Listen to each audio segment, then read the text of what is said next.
Where are my dragons? Yeah, anyways, welcome to Generic Nerdism. Hello. This is a brand new podcast. I'm here with my friend The Butler. I don't know if we're doing an AKA there. My name's Ross. His name's Ross. My name's Ben. AKA The Butler. Yes. And collectively, we are Benny and The Butler. That's accurate, but don't ever call me Benny because that is just not It's a something. shame. That's just not something that anybody does. Nobody ever has successfully called me that. So yeah, this is a generic nerd podcast, as you may have gathered from the title of the podcast. We are just going to talk about basically anything that is nerdy that we are doing, and also things our friends are doing, and we'll probably have them on the show at some point. That's right. So we're part of a big group of people in New York City who do nerd stuff together. And we have a lot of fun, and we're going to talk about that and give you guys some ideas of things you can do that are fun, even though you probably already do them, right? Like Magic the Gathering is one thing that we do, that we like to do. Many other people like doing that too. We also recently started doing Dungeons and Dragons and actually injected Magic the Gathering into it because we're really hardcore cool people. For sure. Yeah, but Dungeons and Dragons and Magic will probably make up the bulk of the content of this podcast overall. So if you like one of those things or both of those things, you probably will get some mileage out of this. Nice. We are in no way a competitive or serious podcast, though I would say that our play group is overall on the spikier side.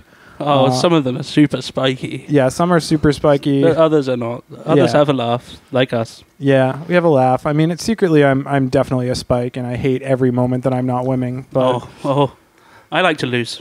It makes me better. That's fortunate for you, because just kidding. But so talk a little bit about what this podcast is, how we got started with it. Actually, it started at Grand Prix Atlantic City. Yeah, we went to Grand Prix Atlantic City, and it was so much fun. First GP, and it was awesome. If you haven't been to one, then go there. Yeah. It was sweet. It was a limited GP. It was a lot of fun. I went 2-3 drop. It was still a great experience, though. We got to do some drafting and stuff afterwards. We gambled, of course. Of course. I went 1-3 drop at that thing, which was kind of depressing. I thought my deck was good, but there you go. Luck of the draw sometimes. And like I said, I like to lose, so whatever. I enjoyed it. There was a very positive correlation in my deck between drawing Whisperwood Elemental and winning games, and sometimes I just didn't get there. Oh, I hardly ever got there. Whatever. There was a Dragon Lord Ojutai in there, but he didn't even get there in the one game I found him. It's a pretty good card. Alas. But on the bus ride home, we decided to do a podcast, and we kind of bounced around a few ideas. And it wasn't until we started doing this Dungeons and Dragons game, really, that we kind of came into the idea of this is something unique and cool that we're doing that maybe other people would be interested in hearing about. And from there, it kind of spiraled into, oh, yeah, we do all sorts of random magic stuff. All the things. Everyone likes all the things. But, we started out wanting to do Dungeons and Dragons with magic inside it, which is kind of cool. We think it's cool. If you're listening to this, you've seen the title, you probably think it's cool too, so whatever, you're going to like it. Well, also, actually, I should probably go on record at this point and say that it is a 5th edition Dungeons & Dragons game, and so we will largely be referring to 5th edition, and so if you are a 4E defender or one of those people who just stuck with 3.5 forever, then you may not be as interested in this podcast as you might otherwise. One of the reasons that I really like 5th edition, and it segues into this overall topic very well, is that it's very adaptable and it's very hard to break. It's not a system where you can make characters who can just do insane amounts of damage, and it's also generic that you can easily kind of retool some of the fluff and turn it into something else. In this case, Magic the Gathering. Yeah, the other thing I guess is that almost all of us playing the campaign are new players, including myself. I played like one or two one-shots before, but I never was involved in a longer game, and I'm actually the DM of this thing, so I've spent a lot of time learning the rules and so on. And we'll talk a bit more about that later on. But yeah, this is sort of a new player kind of slant on things as well, like how it is to learn 5th edition as a new guy and so on. We have a super official PDF document for our campaign that will be included in the show notes, but just to quickly go over kind of how you apply magic, or at least how we applied magic to Dungeons and Dragons 5th edition. Essentially, it started with kind of doing something with color identity. And so every character is a color, and that color kind of limits what classes you can choose, but then also gives you either feats or cantrips that would seem, aligned with that color to bolster your character and give it a little bit more flavor in that color. So, for example, white can only be classes that predominantly kind of err towards the side of the greater good, and they're not going to be classes that would normally be associated with evil or selfishness. And they get feats like healer, they get feats like sentinel, very, kind of defensive or overall promoting the well-being of the party type feats. And we also decided to apply a magic setting, which something Ross can talk to you about a little bit more. Yeah, so we decided to set this on Zendikar. Well, because Zendikar is just one of my favorite magic sets for sure, and there's a lot of flavor there. A lot of wild beasts and stuff that people can encounter, and the races also of Zendikar are kind of interesting, and we actually retconned some of the D&D races to be magic races instead. So what did we do? We replaced dwarves with core. Yeah, dwarves became the core, the gnomes became merfolk, goblins used to be halflings, elves basically just stayed the same. Vampires are drow elves. So those are the 5 color races that you could have chosen. And we just retooled things a little bit, like, dwarven weapon proficiency became hook weapon proficiency, and similar things to that. Yeah, I mean, it was kind of a nice way of also convincing magic people to play D&D, or they were interested already. They were interested, but I think the magic thing helped. It made them more excited. I think they really connected with the idea to a degree. 2 players in particular. I think really just kind of jumped at the chance to, make a white paladin or make of course, goblin guide as a character. Also, Goblin Guide is one of our characters. Well, okay, so some guy based his character on Goblin Guide, which is kind of the best idea anyone's ever had. I love it so much. We've also got some weird stuff like a black vampire paladin who doesn't really know what he's doing. I think my favorite thing about the Goblin Guide character is the baby Tarmogoyf skull that he carries with him. That's right. That's it's definitely in his inventory list. Baby Tarmogoyf skull. You're right. The character's name is Tuck Juck the Collector, after Tuck Tuck the Explorer, after TJ Collectibles, after TJ Collectibles, the event thrower of GP Atlantic City, where we all really got to know each other and kind of hatched this mad plot. Right. Right. So he has a baby Tarmogoyf skull, which he collected by killing a baby, like a 0-1 Tarmogoyf. Yeah, Tarmogoyf with nothing in the graveyard. Yeah. Fresh as the game just started. Goyf. You ran out your Tarmogoyf on turn 2, and he just gut shotted it. Yep, that's how he did it. I'm pretty sure it was gut shot, but we'll get confirmation from that from Tuckjuck, possibly in another episode. Yeah, we'll try and get guests from the D&D game and maybe the wider nerd group inside this podcast as well to do guest stuff. Speaking of which, we would like to thank Alex Hurst, aka Poots. Thanks, Alex. Yeah, he's the one who provided the lovely sound equipment that we are recording on, and it is quite lovely. Yeah, if you have problems with the sound, then just complain to Alex because it's because of his stuff. It's nothing I did. No, Ross was completely professional. I was just floored. It was like watching a sculptor. It really was magical. So much. I mean, yeah. But that overall D&D Magic campaign is really kind of what we're going to... It's going to be one of the most recurrent themes that you may hear about, because we're going to be continuing to do the adventure and talking about what's happening there, talking about things we encounter with these rules that we're creating, potentially making it high enough level in characters that we need to make more rules, which is something more rules I've totally already thought about, because I love making rules. Yeah.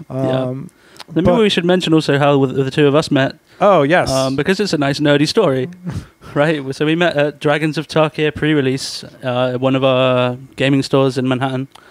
Monacy Comics, in case we're open to sponsors. So Monacy, if you're hearing this and you want to throw us a couple bucks, we don't mind at all. Sweet.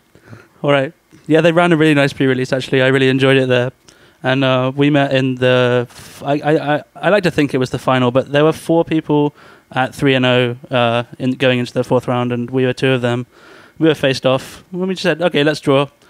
And then we played the game, and I got crushed. But still, that's how we met, and it was a lot of fun. And then also afterwards, when we were both more smokers at the time. We're kind of less smokers now, but we just ran into each other afterwards downstairs, and we're like, "Oh yeah, you're that guy.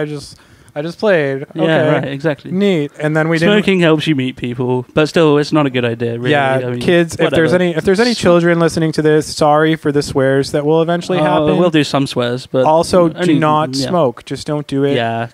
It's really expensive. Is what it comes down to. You could buy a lot of Magic cards with the money that you might spend on cigarettes. Sure. Would you rather do a draft a day or a pack of cigarettes a day?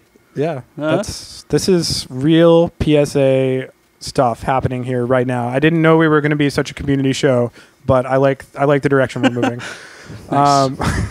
But yeah, it was a really sweet pre-release. I always have a lot of fun at pre-releases. Just a little bit about me. I'm a limited player more so than anything else. I love limited. I love cubed. I love sealed, and I always just have a ton of fun at pre-releases because there's very little pressure to make the perfect deck. Instead, I make 4-color monstrosities. And I was playing a sweet Naya Dragon deck, even though I had gotten Silumgar at the pre-release, just casually not playing a single card from my pack. Terrible seeded pack, huh? But, sometimes you curve Thunderbreak region into Dramoka the Eternal and just win lots of games. Yeah, that's pretty much every time you do that, I think you win the games. Every time you can do that, sure. Yeah. Okay. And I did it sometimes. But so that's who we are. That's what this is. Yeah, I mean, so I can say about my Magic history if you want. Should. Again, I'm new at D&D, so I can't say anything about that. Hashtag my Magic history is that I love building decks, and that's how I started out doing Magic. I was building decks. This seems like it might have some segue. We're going to segue into the next section from this. Interesting. So building decks is the thing that I like to do, which is why I'm kind of disappointed to now be a constructed Eternal format player, because there's not that much room to construct a deck, let's be honest. You have to net deck a bit, and then you can play with it, kind of, and mix in some stuff you like, which is how I like to do it. Maybe a quarter of my decks are self-brewed, and the rest of it is the shell that I find on MTG Top 8 or whatever. But there's a couple of decks I have that are really homebrewed and that I really enjoy. I enjoy them more, really. But they're not as good, of course. I'm not the deck builder. Which is why it's fortunate that Ross likes losing. I like losing with a thing I made, because it's still like I made it and it's been fun to play. Yeah, losing with the thing you made, it can be more fun than winning with, with whatever. Like, I can win with a burn deck, which I take off the internet and not enjoy a second of it. Like, okay, I burn your face. I'm pretty sure I burn your face again. Okay, that wasn't fun. I won a game, whatever. I'm reasonably sure that no one who has ever played a burn deck enjoyed it. I don't think so. I don't know. Maybe people enjoy the winning more than they enjoy the game. It's possible. Whatever. And okay, so I really got into limited with these guys here in our group, and I'm getting better, but still not great at limited at the moment. But I'm getting an awful lot of practice in. We've got some exciting limited events coming up, which we'll talk about. I've certainly played more constructed with this group of people than I probably ever played in my life.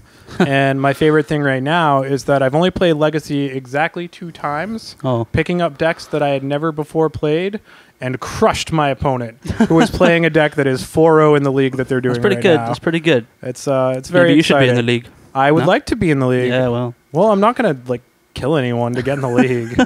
It's not that important. Okay. I'll just do the next one. But to go back to our segue, we're going to now do a segment that we like to call Brew Ha Ha. This is a segment where we bring 2 different types of brews, each of us. We will bring a craft or other kind of exotic beer. We like beer. We do like beer. Just alcohol in general, but beer is great. Beer is great. We're podcasting. We don't want to get sloppy. Yeah, oh well.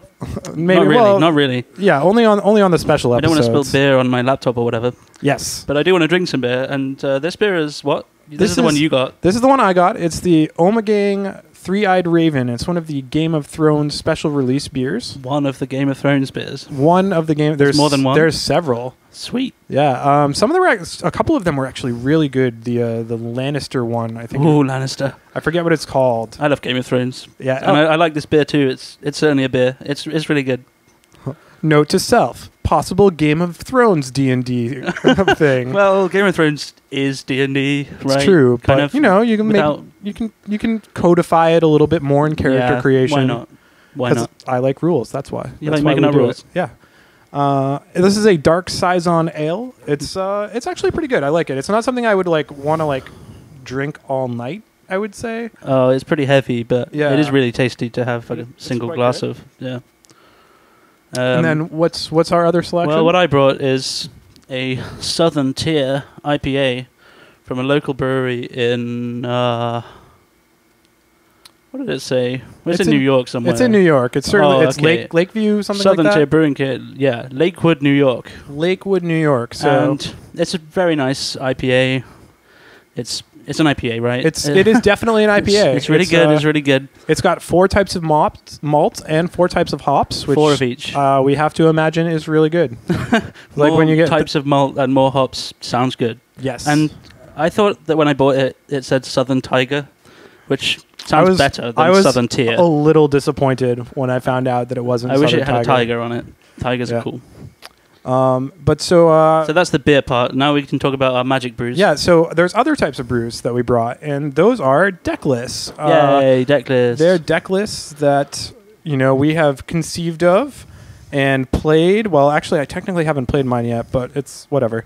But so Ross, you go first. All right, so I'll tell you about one of my modern decks. So modern is really the format that I like to play the most, and this deck is the one I have that is actually reasonable, that I semi-homebrewed myself. So say more than 50%, I guess, of this is homebrewed, and the playgroup is mildly afraid of it, like a little. It can win really fast, and that's the main thing. So it's an aggro deck based on the mechanic Landfall, which was featured in Zendikar, which I said before was my favorite set. This is just all And it tying is. together so nicely. So this is like a Zendikar block constructed deck if you want. Oh, not really, but it could be.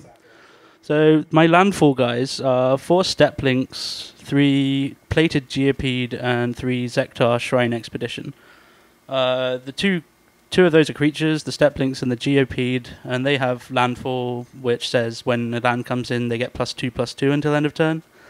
So ideally, I'd like to play a turn 1 Step Links. So that's a 0/1 for a single white mana. And then after that, on turn 2 and later, I just want to try dropping 2 lands every turn by trying to play a fetch land every turn. So the deck runs 22 land, 13 of which are fetch lands. So I'm trying to do fetch every turn that I have a landfall guy in play. The Plated Geopede is a 2-drop, which is a 1/1 with first strike, which does the same thing. And the Shrine Expedition is an enchantment, which when you have a land come into play, you put a counter on it. And then you can remove 3 counters and sack the enchantment to get a 7/1 trample haste token, which is pretty scary. People get scared of that. I don't know. I guess I haven't played against this deck yet, so Okay, that card sounds lame. I'm not suitably terrified. Well, you but- should be. All right, I'll pencil that in for later. So I mean, yeah, the deck. Okay, you can be afraid. I can win against a goldfish on turn 3, but if anybody is having any removal, then I have trouble. I'm looking at the deck list. It's got Goblin Guide. It's got Vexing Devil. It's got Lightning Bolts. It's Yeah, then I have normal cards. I have Goblin Guides, Wild Nakatal, a couple of Vexing Devil, a Grim Lavamancer, some Lightning Bolts, and some Path to Exiles, and then some other burn spells. So the 2 I like, are Atarka's Command, which I think is at its best in this deck. It has 4 modes, which do things, all of which you want this deck to do, like pump your guys, put a land into play at instant speed, do 3 damage. prevent the damage from an instant or sorcery. Well, it just says you can't gain life. Oh wait, no, that's it's true. not Mocha's Skullcrack. command. I'm dumb. No. I'm dumb. Never And mind. the 4th mode is you can't gain life. Your opponent can't gain Oh life. yeah, then it's just Skullcrack. Yeah, well, Which Skullcrack does sees- another thing, but it's a bit like And Skullcrack. damage can't be prevented. Yeah, but many burn lists have been using this instead of Skullcrack recently. There's also Boros Charm, which has 3 modes. I like these commands and charms that have a lot of things they can do. They're like Swiss Army knives.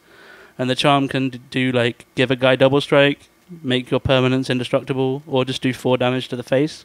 All of which are good. Like a 7/1 trample haste double strike token seems nice. That does seem very good. And then there's also a 1-off fling.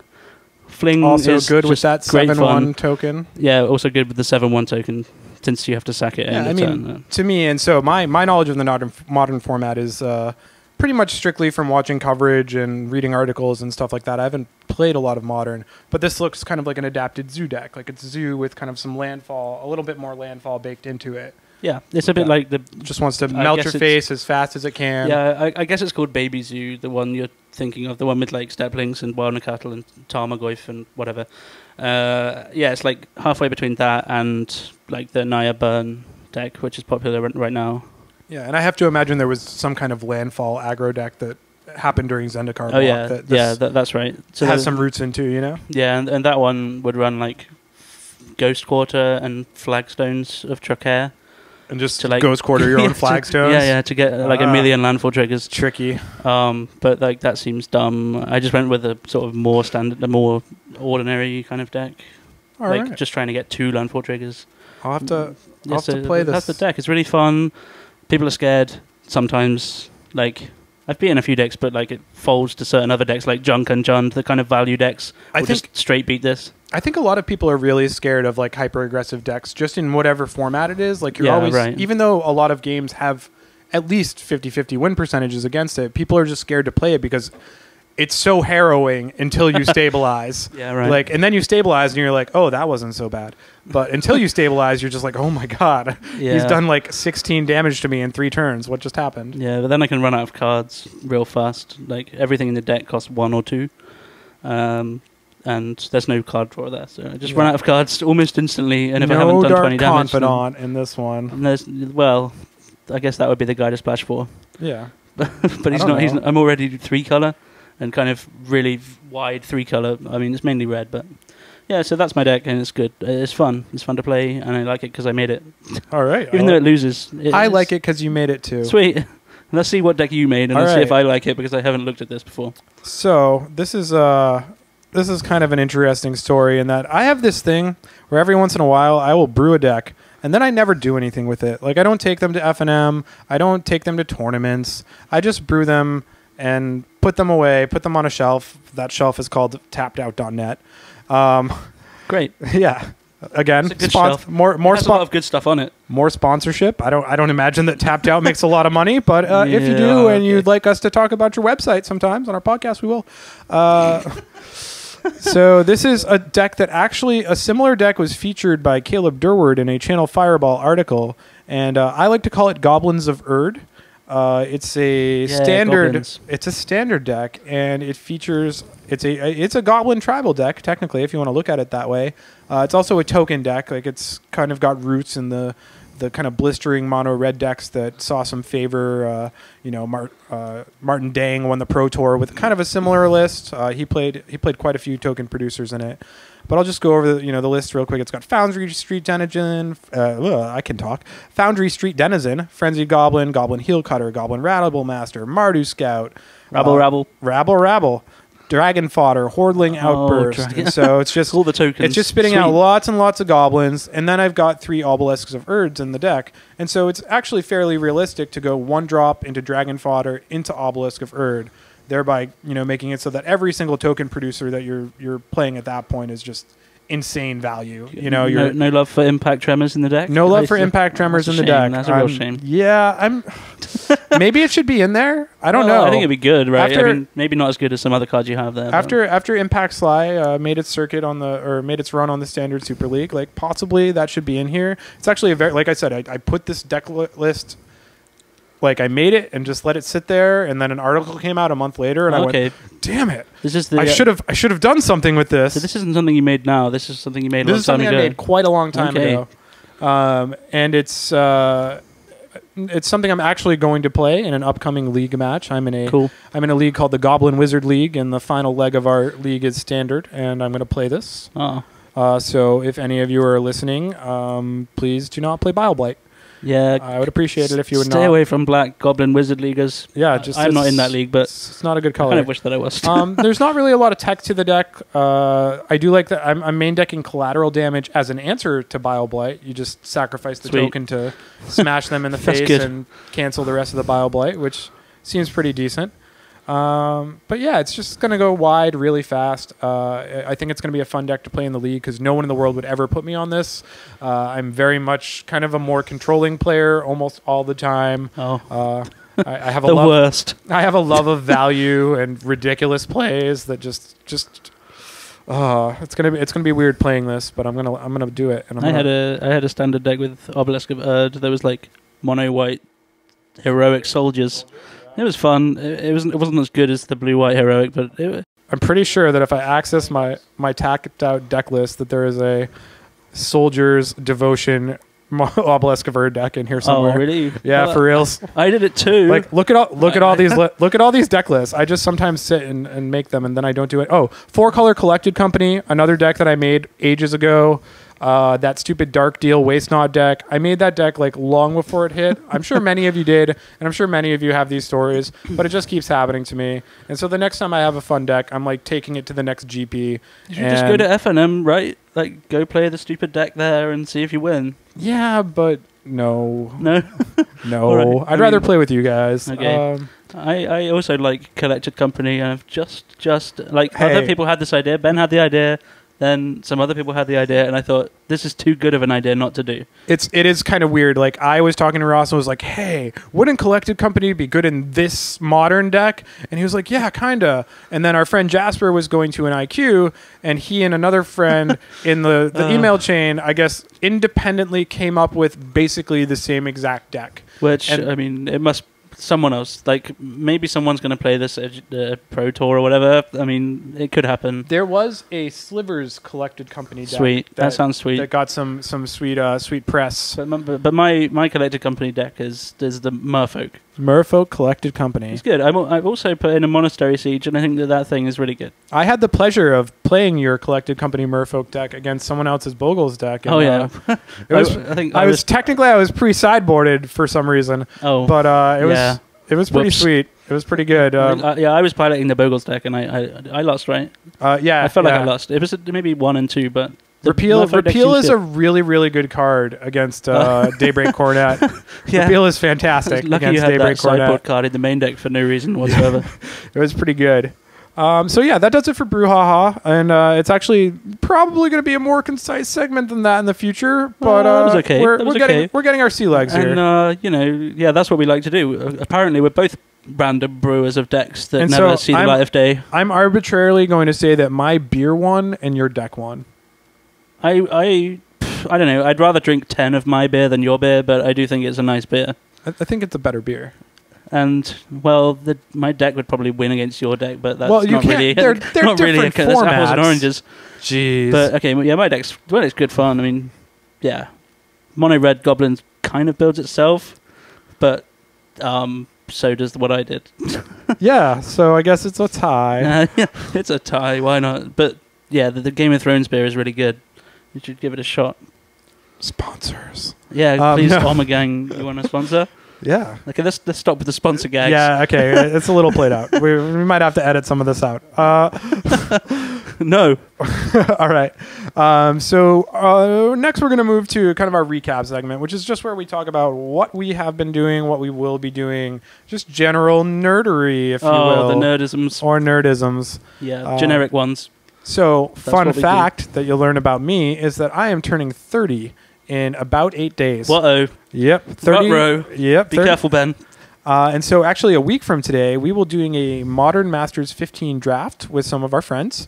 Ross and I went in on a box together for that we did. insanely cheap price. Oh, yeah. Shout out to Nikolai for getting those cheap boxes. Yeah, we're so pleased. Friend of ours who works at a game store and gave us a line on some insane employee and discounted Modern Masters boxes. And our friend who got one, we drafted his a couple weeks ago. He got 2 goifs out of his box that cost about 1 goif. Now that box he just bought from the store. He didn't that get it wasn't from one us. of the special ones. But nevertheless, he still got value in the box. He still got so- value, but man, I hope our box has 2 goifs. Yeah, that'd be nice. Or just 1 foil goif. Or like be the one box that has like 24 foil glyphs. Yeah, instead of rusted relics. Then we'd both be rich. Yeah. Sort of. But so we're going to be doing that with our friends, and I expect it to be quite a bit of fun. I love this format. I think it's one of the best like draft formats that I've experienced outside of cubing in quite a long time.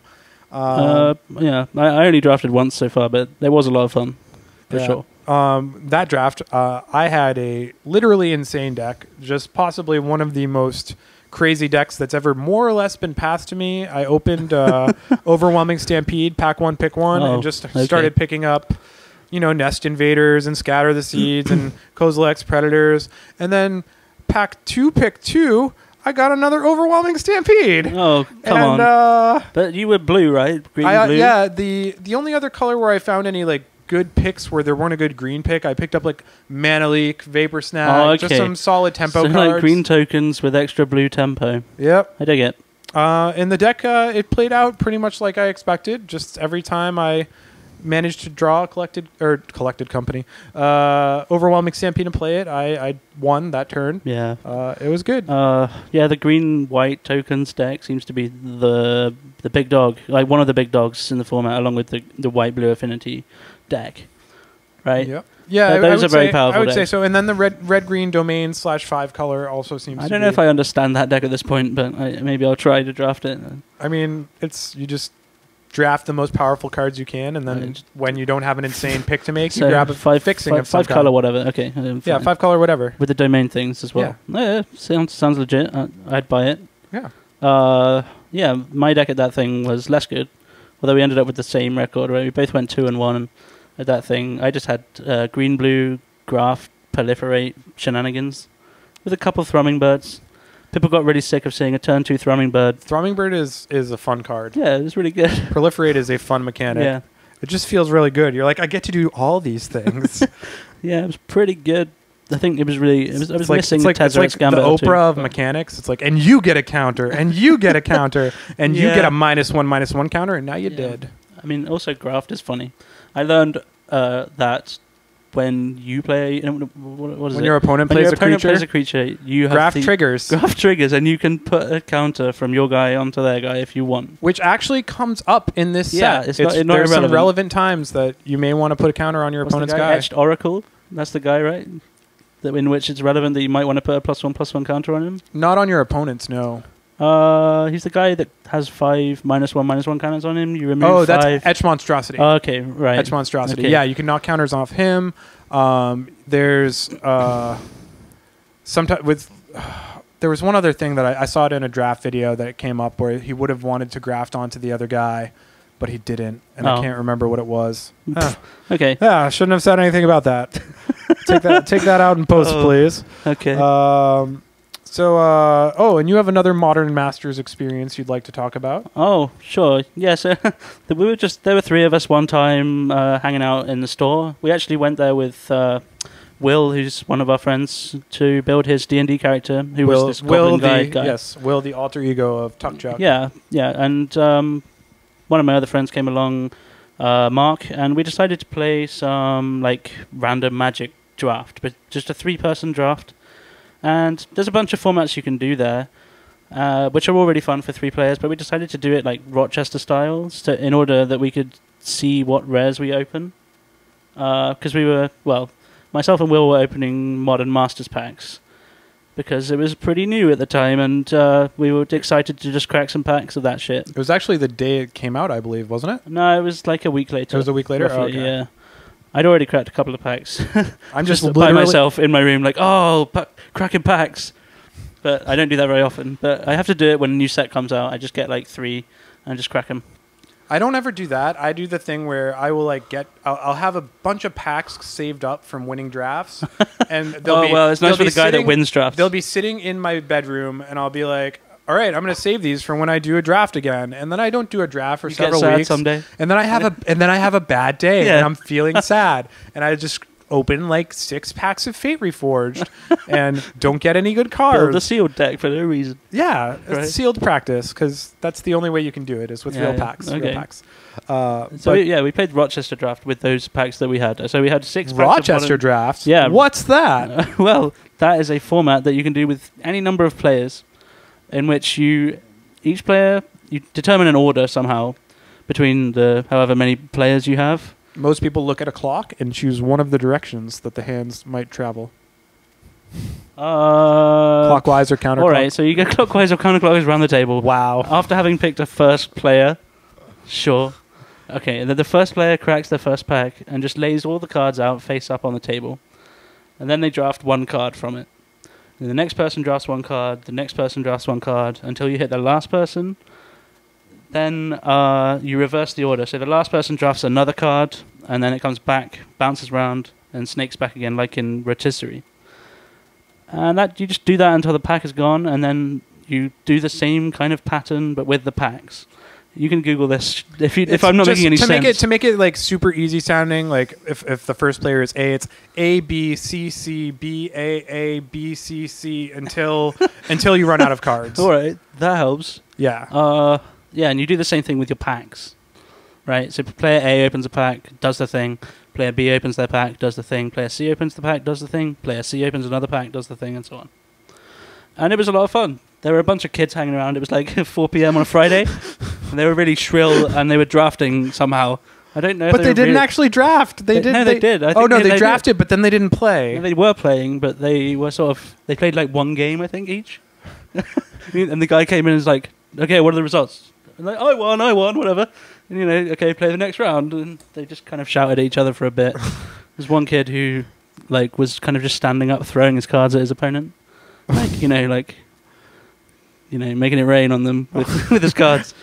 There was the kid it's the same kid. Okay, yeah. There was a kid who talked to us about the foil Tarmogoyf that he'd already ripped. The way he phrased it was, "Hey, do you know that creature that's like it's like a star 1 plus star plus 1?" No, he said like star plus star. It's and it gets more power and toughness for what's in your graveyard.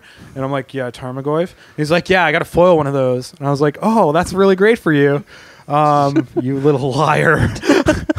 He was annoying. He was making a lot of noise. But anyway, we did this draft, and then we just played a multiplayer game. I had like a red-white deck, which I just I don't know. I won the game easily for some reason. Like the other guys just didn't get going. Like so one of the guys opened a Kozilek, a foil Kozilek, in fact. Kozilek. And he was just trying to cast that thing. So he took an Eldrazi Temple and an Eye of Ugin and whatever, and almost got to the mana, but not quite. And I should point out, because it may be unclear, but I actually didn't participate in this draft. He just turned up. I just showed up at the end of it. What was I doing? We were doing something. We were just meeting to talk about the podcast. Right. Yeah. Planning out this event. Yes, it was a very productive session, as you can tell. Yeah, we got some beer. Oh, I'm sensing a recurring theme. Yeah. I came in and it was like this weird, really stalled board state, it looked like. But you could just kill anyone at any given moment, whenever you wanted. There's a little bit of politics when you have 3 players. Yeah. You can't randomly attack someone and kill them if you can, because you might die from someone else, right? But anyway, yeah, I did win the game. It was good. I had some of the double strike guys and some other stuff. It was pretty good. Wow, so you've drafted red-white double strike and blue-green proliferate, the 2 best archetypes in Modern Masters 15. Well, I like them. I mean, probably I'd draft them because I kind of wait until halfway through pack 1 to see what's coming to me. Fair enough. I just draft whatever until that happens, and then I just kind of start moving into something at that point, which is the thing I started doing recently, which has actually gone better than just you mean waiting until your third pick or so to choose what color you're really in? Although it usually takes me a bit longer. I'm not so good at reading the signals. It takes me maybe 5 or 6 picks. Yeah. By which point the first pack is kind of a write-off. But then I do okay in the other packs. Modern Masters is interesting because it is one of those formats that just has some insane cards in it. You have to if you open Overwhelming Stampede, Profane Command, Comet Storm, Yeah, there's just cards that if you open them, you should play them. You should draft some somewhat subcard cards in order to play those cards. No, I didn't pull a build around rare. I think my first pick was an Apocalypse Hydra, which seems splashable in whatever deck you want. Not quite build around. Yeah, no. All right. All right, What's that's next our on? recap? So we've Well- finished saying what things we've been doing. One thing that I'll talk about real quick is I'm building a peasant cube. Oh, that sounds exciting. I'm about, I'd say, like 80% done with it. Just building. I'm just building it contextually, and then I'm going to order all the cards because why not? And What am I saying? There's loads of stuff left on this list. Yeah, I know, right? Oh, shit. Sorry. It's okay.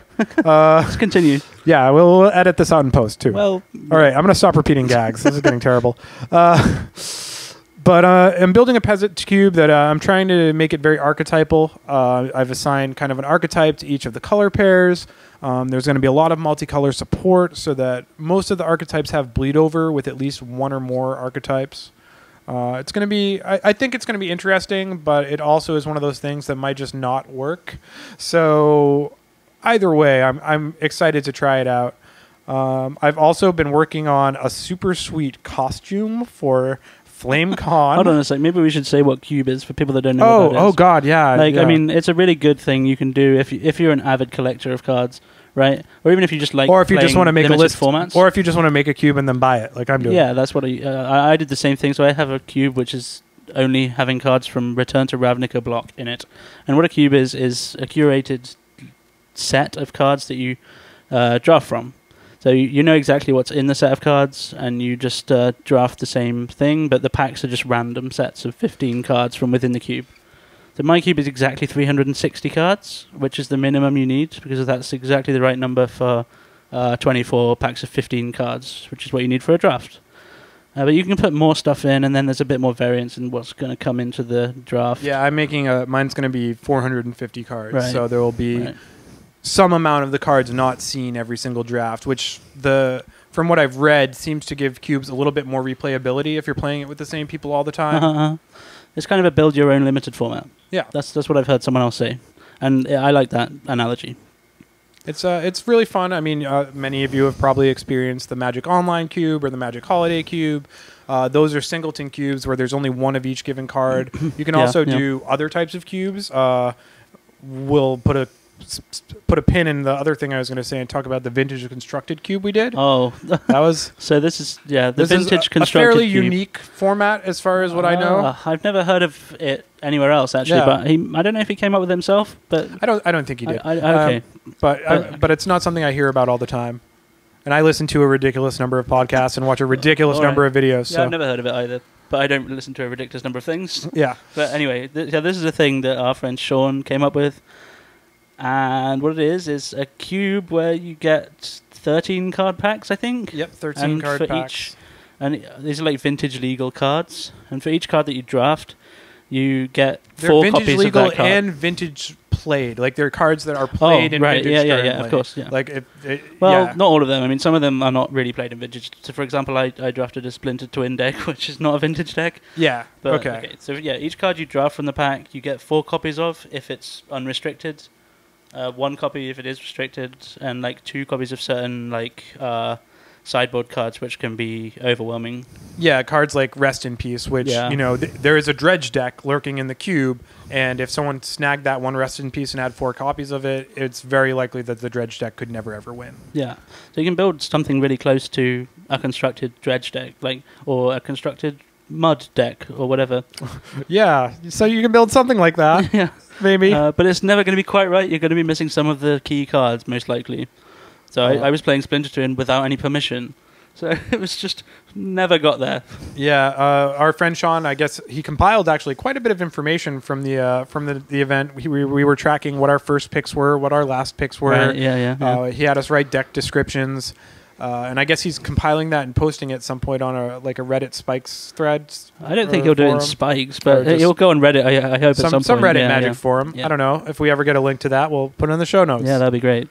So come on, Sean, you better print that shit. Yeah, now. this is in the airwaves now, man. People are going to be looking for it. It's like, where's the constructed cube thing? My deck was interesting. It was an experiment in building the mud deck gone horribly wrong because there were 3 people drafting artifacts at the table, but none of us figured it out until we realized that we just all were missing critical pieces of the artifact deck. Because I was getting Grim Monoliths and all these enablers, and then one of the other guys was picking up all the payoff cards, and then one guy was just taking all the he took Blightsteel Colossus, he took He took Kuldotha, Forge Master. He wound up playing Infect with artifacts. It was like his deck was insane.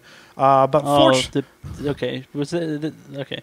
And the bad thing about this cube was that you really can't banter about what's open because someone can draft like 5 cards and have half a deck. Yeah. So there's no banter. We literally everyone was like, "Oh, Infect is kind of open," and like I guess I wasn't paying attention, but I'm guessing that Steven, our friend, kind of like looked up and went, "Oh, really?" And then just started slamming the Infect cards, and then he had an Infect deck. I handed him a last pick, Vines of Vastwood, and he's like, "Oh, thanks." I was like, "Oh no." You did do that, didn't you? But fortunately for my deck's performance, because I ended up going 2-1.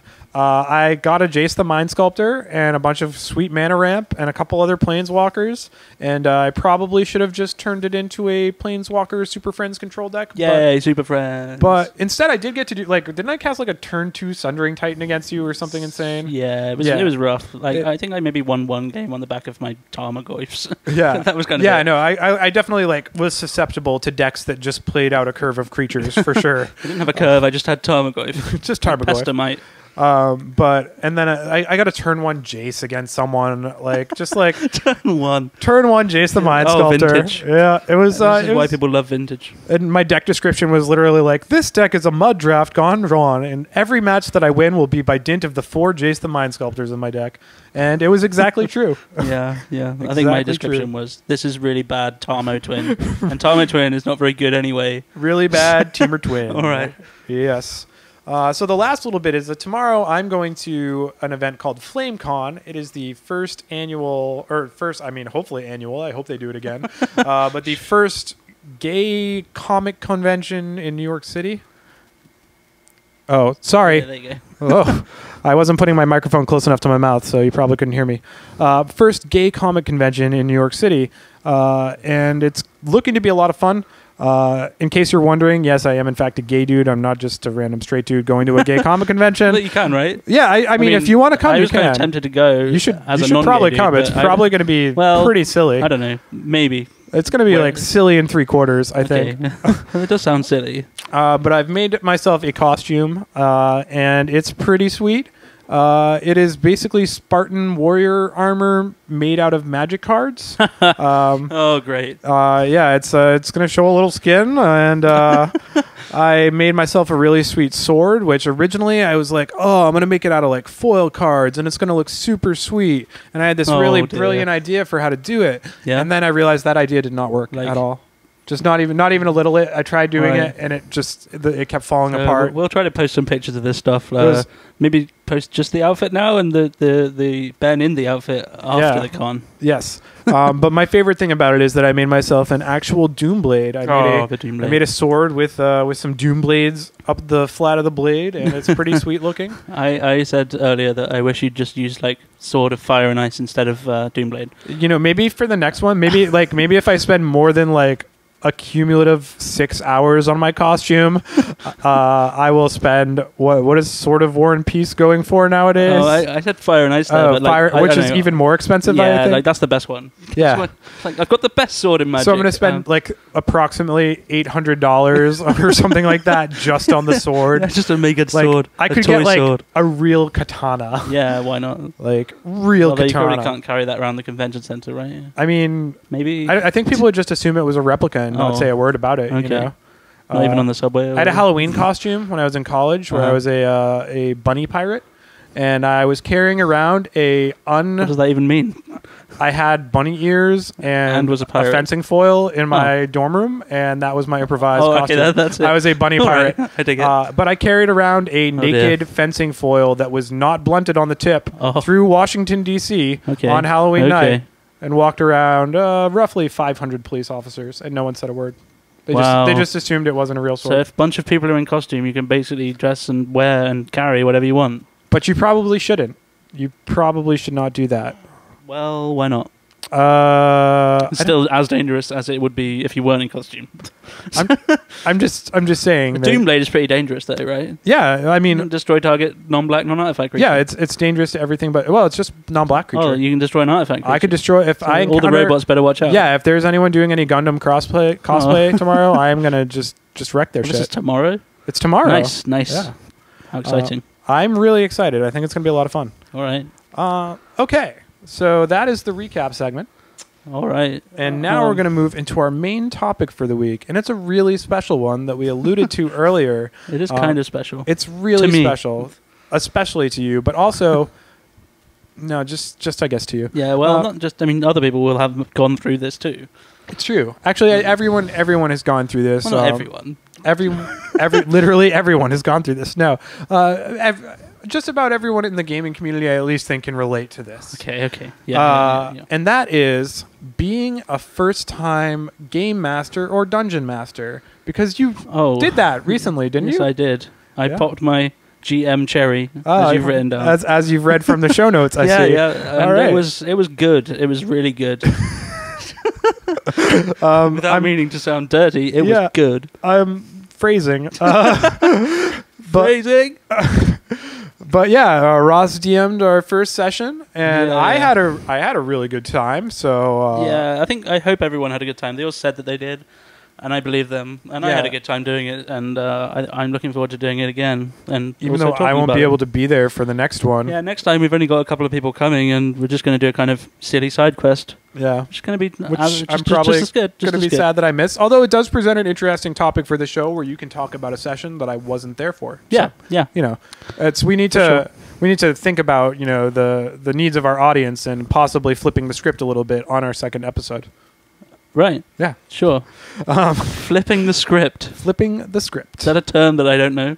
Apparently. Okay. What does it mean? It just means you kind of go in a different direction. Oh, you're not meeting the expectations, like rather than doing the thing that people are expecting. Oh, you do another thing. It's a twist. All right. It's a twist. Twist. I wasn't there. Who doesn't like twists? But so I'm gonna talk to Ross a little bit about his first time GMing. Yeah. And so my first question is, can you tell me what you did to prepare for the adventure? Because that's actually that's information I was not privy to at all. You kind of just did your own thing. Yeah. And then showed up with stuff. And okay. I mean, so Ben and I kind of created these rules for building characters together, but then I was responsible for crafting the adventure and, learning how to play the game and how to sort of tell other people how to play the game, because no one else was really learning by themselves. They just kind of expected myself or Ben to have figured it out. But I didn't know, I had to learn. So that's part of what I did. I spent a long time just reading the book. Reading the rules book and over and over. Actually listening to some podcasts of other people playing the game. In particular, I liked Temple of the Lava Bears, which was something that the Loading Ready Run guys did. I'm a big fan of those guys. And the D&D one was very instructive, as well as very, fun. So I learned a lot from watching that, but also just reading the books. And as well as that, I used a pre-prepared adventure which I found online on a website which I don't recall, but I'll type in the notes. I just kind of fixed it so that it fitted with our environment. You Zendikar it. Yeah. I made it Zendikar. Yeah. It wasn't Zendikar before. It was just generic forest, fantasy, whatever. Yeah. Yeah, and also it didn't have the first half of what I did. So the first half of what I did was just made up. That was purely made up. That was all you. Yeah, that was just the kind of roleplay part was just made up. The fighting thing part of it, which is the second part, you kind of went into a place and fought a bunch of stuff. The dungeon crawl part was just ripped offline. Okay. And the first part, which was all the character roleplay, was just made up by me. Okay, interesting. And again, a lot of it was improvised, of course, because you don't do what I wrote down. Is that a thing that happens when you're the DM? That happens when you're the DM, which I already knew. You make a vague plan, and the players don't go anywhere near even your vague plan, pretty much. They do other things that they want to do that you could not possibly have imagined them wanting to do. They do it, and you have to make up how people respond to that. Like steal mules. Yeah, so steal a mule in secret. It's okay, the guy doesn't like you stealing his mule and he runs after you. I run away. Yeah. I run as fast as I can. Swinging his piece of wood at you, or it was his shoeing hammer. I don't know. I can't remember what I said. I'm sure it was good. for the sake of context, my character is a blue color identity rogue, and our party, for some reason, fixated on having a mule for the adventure we're going on. They really wanted a mule, and they were very suspicious of my character because my character is just insanely suspicious in general, and they really wanted a mule, and they went off to talk to this guy who my character had stabbed, so he decided not to be there. And he was like, "Know how I can get these people to like me? I'll go steal a mule for them." So while everyone else was acting out this scene, I wrote on a piece of paper, "I just rolled like this to steal a mule. What happens?" and passed it to Ross. Yeah. And he kind of looked at the paper and then just laughed and shook his head at me. And then I rolled something. I mean, he didn't roll a very good stealth check, so I don't know. I rolled a thing, and the guy spotted him trying to do it. Very, very vigilant stable boy. Yeah, well, yeah, the comely stable boy was quite vigilant. Comely stable boy. What was the question? I forgot what you asked me now. Okay, that wasn't a question. That was creating context for a side thing we went on. I don't know. I crafted this little town. I made up characters that were in the little town, and sort of what they thought about the events that were going on, and I don't know, drew a little map of the town, and I also crafted a certain item which you found. Which was the expedition map. Yes. Zendikar reference. That is a magic card, in case you were wondering. Yes, and this is Tuck Juck's expedition map, which is kind of documenting his travels somewhat, and his obsession with hedrons. That's as far as we know about that item at the moment, so I can't say anything else. But I made up this item. I'm very intrigued to learn more. Apart from that, I just kind of learned the game. And what would you say was the biggest kind of like variance from your plan? What was the thing that was the most difficult for you to kind of improvise and reconcile? Well, actually, the most difficult thing was the first thing that you all did, which was capturing one of the random goblins that tried to attack you. So you thought we were just going to slaughter them. I thought you'd either slaughter them or they'd escape. I didn't think you'd capture them. Okay. So, I had a bunch of goblins just randomly attack them, just to get people used to the kind of dice rolling aspect of the game, like the combat and how that worked. Because none of the other players, apart from Ben, had ever played before. I just wanted to show them how combat worked straight away. So I just had, okay, here's a little fight with some goblins. And I added a bit of intrigue by saying that they were coated in feathers, because they are working for some Avon bandits. And for some reason, the Avon bandits wanted the goblins to look like them, so they forced them to paste black feathers on themselves, I guess. But, okay, so they killed one goblin, the other guy ran away, and I thought, what I thought was they'd either kill the third one or he'd escape. And if he escaped, I sort of had a backup plan for if they tried to track him. But they didn't do that. They just captured him and took him into the town. So the reason why is because one of the characters is a white paladin and really wanted to turn him over to the law. He really wanted to help the police out. And he wanted to give them their man. Yeah, so I didn't really. That was the first thing that happened, and that was the most difficult thing that you did, I think. Okay, that's interesting. Because it didn't come off that way at all. You were just kind of like, all right, okay. You bring him to the town. Yeah, that's cool. I think that was the most difficult.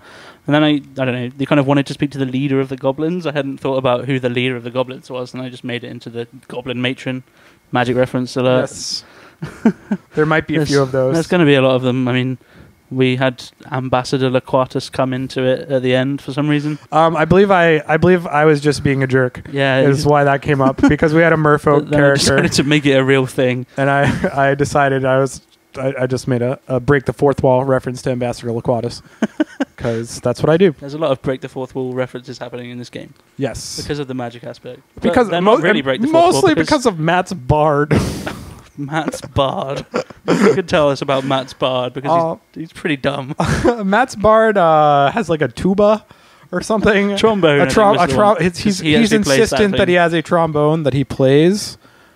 It's kind of interesting, but he also just totally cast a spell on the level 1 goblins, which was fun. We're gonna have to teach him a little bit about when he should use level 1 spells. Yeah. Well, I mean. Yeah, the casting of sleep was fortuitously a good time to do it, I think. But the other one was the hideous laughter, right? Yeah, Tasha's hideous laughter. Just like a waste, pretty much. Waste of a level 1 slot. So what were you the most worried about going into it? What was kind of what was the most worrisome part for you? Okay, I mean, yeah. Just like when you pop your actual cherry, I was really quite nervous that it wasn't going to be very good, right? That it was not going to be very much fun, and that everybody would blame me. I was like, "Oh, this sucks. Why did you want to do this?" We're learning a lot about Ross tonight. Yeah, I'm a nervous guy. Okay. And that was the main concern. So you were more worried about player, like, kind of like not living up to player expectations. Yeah, I was like, anything else. I just thought everybody might be bored and like whatever. But then I realized actually that's not entirely the DM's responsibility. Like the DM's responsibility is to kind of enable people to have fun. Then they do that on their own. They decide what to do and whether it's fun. Right, and you just have to respond to that. It's kind of as long as you can reconcile your game to what they want to do. Yeah. It's going to be fun. Yeah, exactly. So I just thought, there's a limit to the amount of preparation you can do, because your characters, your players might not want to do what you want them to do, and if they don't, then you just have to kind of let them do what they want to do, because that's going to be the most fun for the group. All right. But yeah, that was I was nervous to start it because I thought everybody would just not enjoy it. Just not enjoy it. Well, it seems like everyone did. I mean, no one. I think that they did. I think that they did, and I did. I also, I mean, I was concerned that I wouldn't enjoy it because everybody else was bored. Are you excited for next time now? I'm very excited for next time. Yeah. I'm excited to introduce the Tuck Juck character because he wasn't involved. To the like 2 other people going to the session? I think there's only 1 other person so far. Oh, okay. So it's maybe just a 2-handed adventure. I'm excited for meeting Tuck Juck. Yeah. I mean, so we had 4 people at that one. I was also concerned because we've got like 7 people on the roster. But it seems like not everyone can make it to every game. Yeah, that's what I kind of thought would happen. So, I don't know. But many more than 5. And for one thing, we wouldn't really fit around the table. For another thing, it would be really difficult to handle that number of players shouting things at you. And combat. Combat gets really really sticky for every additional person. Yeah, yeah. So I think 4 or 5 is the maximum that I would like to DM with at this stage. All right. So assume that I've never DM'd before, and it's my first time DMing. All right. What is your piece of advice? I'm going to assume, if that's the case, that your players haven't played before either. Yeah. Assume that I am DMing for the first time for fairly novice players, at least, not like hardened dice chuckers. So what's I'd say again, what was the question? What's my advice? What's your main piece of advice? Main piece of advice. Well, okay, the way I do it... For the kids at home not smoking, buying magic cards. I like to be well prepared, so I like to have all my notes in front of me and, have an idea who everyone is that's around and what can possibly happen to the characters. And usually if they try to investigate something that I didn't plan for, just tell them that nothing happens, because that's what real world is, right? There's not very often secrets, and if there are secrets, then the DM knows about them and kind of wants the players to find them. Like sometimes they don't. Maybe they'll come back to it, but I guess the advice would be to be prepared, but also to just try and have fun and let your group do what it wants to do and have fun with what they want to do rather than what you want them to do. Yeah. So. That's something that I have a problem with, and it's why I am not a very good DM. Right. Is that I do not respond well to players not picking up on what to me seem like very obvious clues, or like what any normal person would do in a reasonable situation of this nature. Yeah. And so I get really mad, and then I kill them. Okay. And it's not fun for anyone. Yeah. I mean, in another game that I played, was just as a player, it did get a bit stupid. Like the DM kind of let us run riot, right? Mm-hmm. He let the characters do things which were not realistic at all, and I mean, although it was fun at the time, right? But you wouldn't want to do that in an ongoing adventure because, like, I kind of like to. I guess the other piece of advice is that your world has rules, and you follow them. Don't let people do dumb stuff that doesn't follow the rules. Yeah, and not the rules of the game, but the rules of the world that you've made. You know, if someone walks up and randomly stabs a city guard, then that should have consequences. Yeah. You know, not just, oh, let's all stab city guards. That sounds like a lot of fun. Yeah, and if you're a normal human being, you can't jump 30 feet in the air or whatever, you know. Not without magic. Yeah, things like that. Need the magic. You need to know that it's magic to do it. You need to cast jump. All right. You need to cast jump. That's a thing, right? Then you gain flying till the end of turn. Well, that's a magic thing, but is it a D&D thing? It can be both. Nice. Now. We're proving that right now. I mean, I guess in D&D you can make up your own spells. There is a jump spell in D&D as well. It's already there, Yeah, but we can easily make it up, right? It writes itself. It does. But yeah. All right. What What would you say that you're most looking forward to in the next adventure? Or maybe not the next adventure, but just going onward with this group. Okay, well, going onward, the first one was like a kind of a feeler, like, do we enjoy playing together? Is this a nice group for this game? And, you know, how's it going to go? So next time I'm kind of interested to introduce some more kind of mythos, if you want, like questions and mysteries to people. So this is the kind of story that I like to read, and like the kind of story I like to watch on TV, like mystery type things. And so I'm going to make this kind of a mystery adventure. Like, you have to solve an overarching puzzle, which probably you've got clues on from the magic lore. But I mean, okay, we've shoehorned in magic. Spoiler alert, yeah, cozy is not just cozy. Right. But okay, we've shoehorned in magic stuff, but it's still my world. I can do what I want. Yeah, oh yeah. And so I'm not rigidly following the magic lore, but like some of it is in there, but I'm not rigidly following it. So things will happen that didn't happen in the lore and so on. We might never meet Nissa Ravane. Yeah, you might not, or you might. I would not be sad if we don't meet. You're more likely to meet like Garrick. Yeah, Garrick. Why not? I want to punch Jace in the face. You want to punch Jace? I want to punch Jace in his face. Well, that would be good. Yeah. Like, find him and punch him. Yeah. He's gotten too big for his boots. Yeah. For his fancy sigilled robes. Yeah, what a douche. He doesn't even know who he is. So, yeah, I'm interested to introduce some of these secret tidbits, and hopefully people get them. Like, this isn't just a random thing. This is a clue. Hopefully you morons don't just like, ignore all this work like, I've been doing. Like, I made this map. It's important. It's not just a piece of paper with a map on it. Take it. Look at it. It's important. Look at it. Right? Figure it out. If I actually made a physical map, which is what I did for this, I took a map which someone on like DeviantArt had made of Zendikar, and then I made little drawings on it that Chuck had made on it in principle, and I gave it to the players. I was like, "Here is a map. This is what you find on the table." That's what we were like. We were like, "Yeah, what's our loot? What do we get?" And you were like, "This and this and this." And here's this piece of paper that I drew on. Yeah.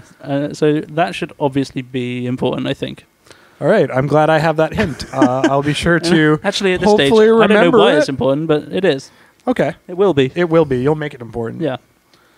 Do you feel like the power goes to your head? Do you feel like... no, I do not. You don't? I still felt under pressure. Like, I didn't feel any power. I felt like under pressure to make people have a good time rather than to try and like shut them down. Oh, okay. Right. I was mostly being facetious with that question. Right. But okay, no, okay. The power did not go to my head. No, I don't want to kill people.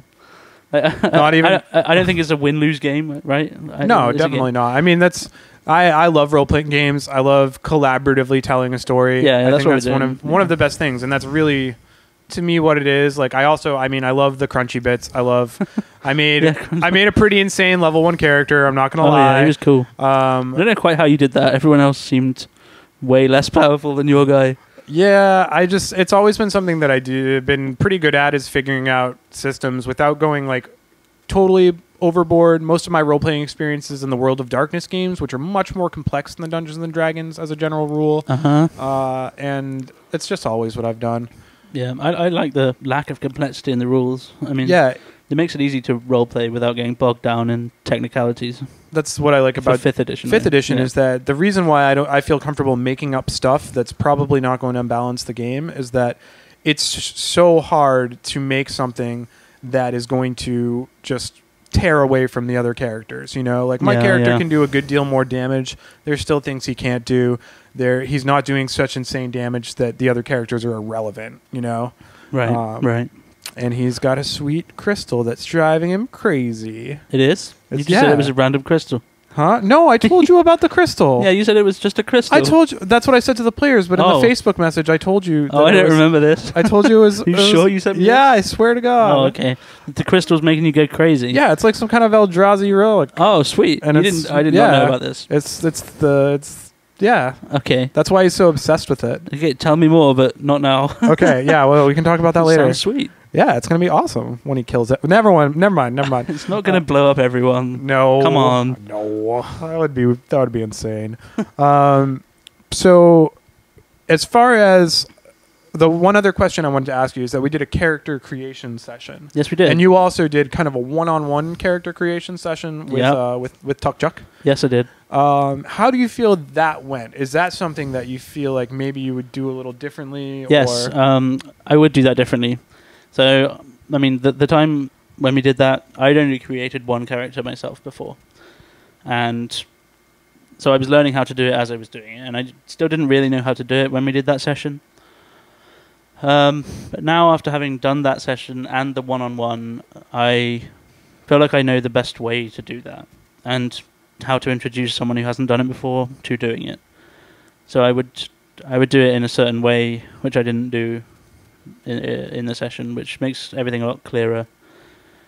In particular, you just kind of choose your class background and stuff and get all your skills and items before you get the things that you actually have a choice of, like your abilities and your weapons and so on.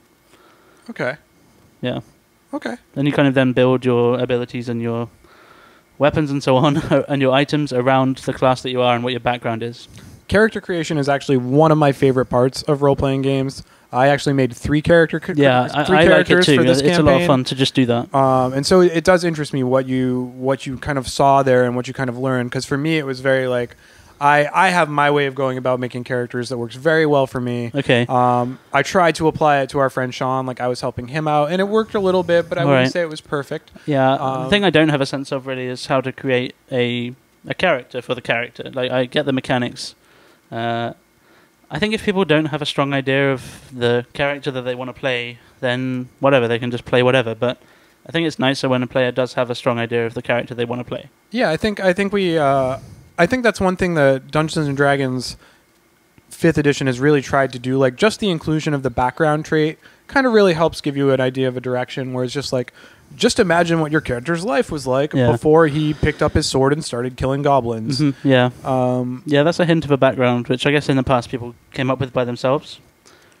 Right? Yeah, there like experienced players who wanted a background. Yeah, there were sometimes there were like optional like background options and stuff, but it wasn't like legit the rules like it is in 5th edition. That's kind of a thing I don't like. I'd rather come up with my own background. But I guess I could but that's the beauty of 5th edition, is that you absolutely can. If you want to be I guess I could, in conjunction with my DM, say, I want my character's background to be this. He's a textile maker or whatever. There's definitely a tradesman type background. Well, whatever. Like, I can make it really specific and say, okay, maybe I just switch these rules a little bit by adding one to this or whatever, and that would be fine. Yeah, you just pick two skills that make sense. Like, I wound up almost doing that because there was the concept I have for my character didn't really work very well with all the background, so I almost created a different one, but then I went in a different direction with it. But that's the beauty of this, is that I've come up with 6 or 7 different ideas of D&D campaigns I'd like to do. Characters? D&D, no, campaigns. Like just altered rule sets or et cetera, adaptions of classes. Nice. Lots of fun stuff. I like it. I really want to do one, like a Lovecraft type one. Oh, that would be Arkham horror style. That would be a ton of fun. So, I mean, we haven't talked about it this time, but maybe other times we can talk a bit about like board games. I love board games, and Arkham Horror is one of my favorites. I really like to do a full role play in that environment. I love board games a lot too, and there was a D&D something that had something to do with the Arkham Horror at some point. So Call of Cthulhu, I think, is what that was called. Yeah, you can look that up, and that's probably something we can very easily adapt the like insanity mechanics to 5th edition. That'd be sweet. I think that's probably about it for the main topic. Just do you have any other thing, like, for you? What was what was the funniest thing that happened behind the screen? What was the moment that like something happened that you just like were like, really, guys, or like I don't know, like maybe when Matt asked if he could gamble with the goblins, and I had to randomly come up with a dice game for them to play. But then luckily one of the players, Sean, like just gave me a dice game. I was like, okay, let's have them play that dice game, and you win a gold piece from them. That was pretty funny, and that was at the same time that you were handing me the note about stealing the mule. I really just wish I'd been able to steal the mule. Like, it would have just been priceless when they're like, all right, we've finished talking to the goblin. Hey, where'd he go? And then they go to the outside of town. And I'm just like, hey, guys. Hey, guys. Got a mule? Got a mule. Yeah, I kind of liked how you just abused the merfolk apothecary and, like, didn't buy any, like, useful potions or anything. You just kind of abused him and then left. We were very rude to Ilya, the merfolk apothecary. It's like, do you know where these bandits are? I don't know. Well, it was kind of funny. Tell us. It was kind of funny because like your natural disposition is like kind of low key, like it's and when you were being Ilya, the way he was talking about, because he was the character that was kind of telling us like, oh yes, I came here to find this temple and I've been searching for it my whole life, and like can't find it anywhere, but I can tell you where it's probably not because these are the sites I visited, and et cetera, et cetera. And then we found it in like 5 minutes. We had to uncover a pit with some sticks over it, and there was some kind of monster off in the eaves that was chasing after us. But we managed to maybe a bit forced. Like you didn't interrogate him very well, but I wanted you to find. We did, but it was just very because he just sounded like just such a sad sack the way that you were portraying. Just like I'm in exile. I've been living. I like cozy so much. I've been living here my entire life, and my entire life goal. He was exiled because he likes cozy so much. Okay, he was exiled because he likes cozy so much. But which is not good. I've been here for quite a long time, and I gave up on my dreams, and now I run this apothecary in this little like one-horse town. Yeah, he's a super sad figure. You should be nice to him, not call him Ambassador Loquatus when he blatantly isn't that. How do I know? My character had no idea that he wasn't Ambassador Loquatus. Well, okay. He had no idea what kind of milling he got up to. Yeah, he does love to mill. No, I mean, Loquatus loves to mill. Does Ilya love to mill? No. Is that a spoiler? No, he's not a miller. Is he going to mill us? No, he doesn't like to mill. Do I have to develop milling mechanics for Dungeons & Dragons? I could do that. I mean, like, that's kind of been done in, like, the, I don't know, magic novels kind of thing, where it's just generic mind magic, right? Milling is usually like memory erasure, like typically. Yeah. So like Jace does it. Yeah. Jace. It's all about Jace. That's what he's all about. Yeah. He loves it. He's all in. Jace. Whatever, Jace. Yeah. Fuck all you, right. Jace. So I think that's about going to do it for this. Oh wait, no, I'm lying. I'm lying horrifically. The one thing that we were going to talk about is there's something else. There's one more segment. A little bit more. Yep. It's just a news segment. You can listen to a lot of Magic podcasts and get a lot of Magic news. You can probably listen to some lesser number of D&D podcasts and get quite a bit less D&D news. Sure. We're really just going to talk about things that interest us. How do we feel about this piece of news? And not go over every little thing. Yeah. And so the only thing that's been happening recently that kind of interests me is the Magic Origins Evergreen mechanic change. I don't really know what's happening there, so maybe you'll have to tell me. I know some things are being made evergreen, some things are being taken away. Yeah, so previously Land Walk. So Island Walk, if your opponent controls an island, you get to attack them and never be blocked. Yay, merfolk. Yay, merfolk. Yay. Although they haven't printed much with Land Walk for quite a while, so it makes sense that that's good. Yeah, it shows up very randomly. And then Intimidate, which is a very similar ability where if your opponent's creatures are the same color as yours, the creature can't be blocked. And then Protection from XYZ is no longer going to be an evergreen mechanic. And I think that's probably just a move in terms of simplifying the game. The other two are just kind of taking out some parasitism where Intimidate's just not really that interesting of a mechanic. It makes mirror matches really kind of like unfun. Right. Same with Landfall, where it's just like, okay, you either have it or you don't. You mean Landwalk? Landfall would be a fantastic evergreen mechanic. And I don't think that it would. But no, it would. It shows up on cards all the time without it. Like Courser of Krufix has Landfall just without saying Landfall. You know, Vine Lasher Kudzu from original. There's tons of cards that have Landfall that aren't Landfall. All right. Okay. So they could keyword it. But those two are just kind of like random.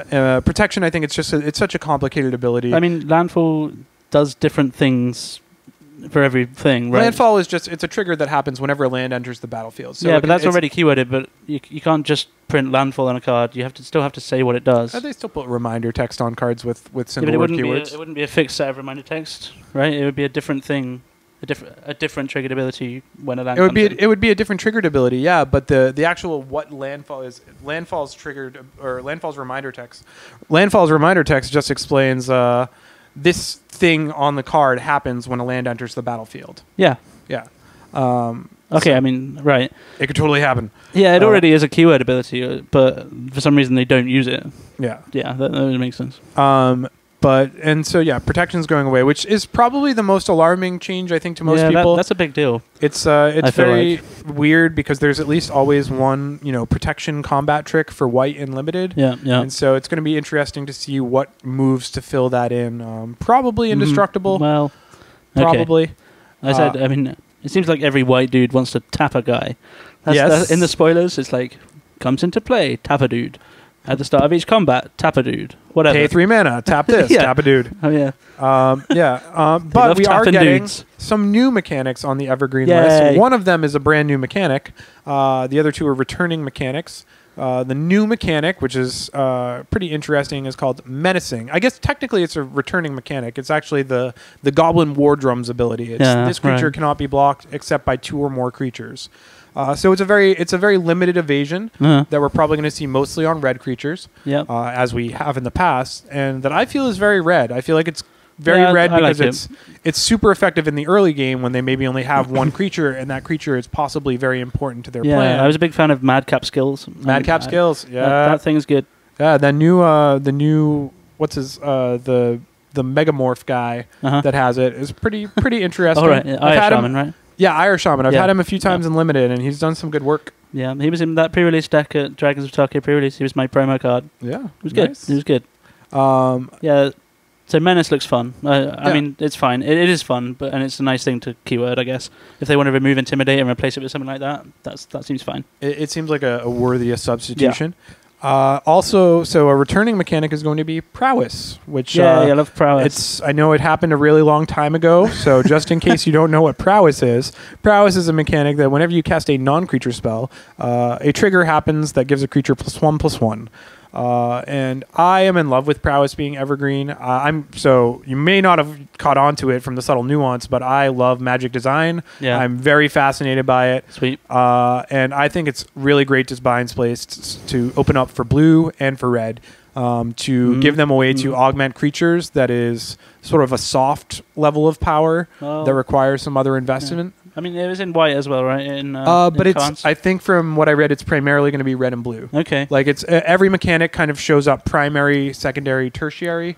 It makes sense. I think it makes sense. It's primarily blue, secondarily red. Okay, I don't know. I feel like it makes more sense in blue-white, but I'm not the Magic designer. It's actually white has more creatures in a given set than any other color. White is a creature color, right? Whereas blue and red are more. They have the fewest. Oh, I mean, I meant from the sense of flavor. Like a white guy is more likely to be a trained warrior than is a red guy. That's true, actually. Yeah.